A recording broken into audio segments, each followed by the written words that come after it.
ప్రపంచ ప్రసిద్ధ పూరి జగన్నాథ రథయాత్రకు సర్వం సిద్ధమైంది. జగన్నాథుడు, బలభద్రుడు, సుభద్రాదేవి భారీ రథాలపై గుండీచా ఆలయానికి ఊరేగి ఈ మహోత్సవం కోసం లక్షలాది మంది భక్తులు ఎదురు చూసే సమయం రాని వచ్చింది.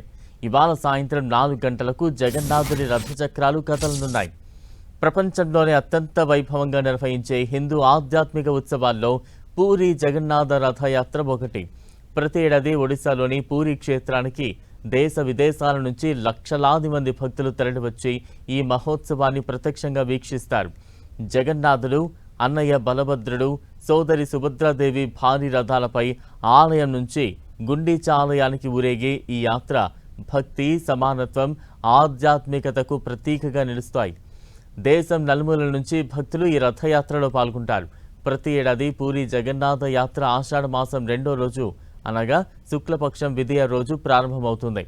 జగన్నాథ ఆలయం నుంచి స్వామివారికి బలరాముడు, వారి సోదరి సుభద్రకు 3 రథాలను సిద్ధం చేస్తారు. ఈ 3 రథాలను వేర్వేరు పేర్లతో పిలుస్తారు.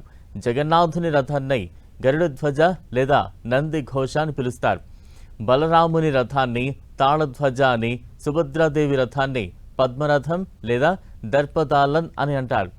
జగన్నాథుని నంది ఘోష రథం 16 చక్రాలతో సుమారు 45 అడుగుల ఎత్తులో ఉంటుంది.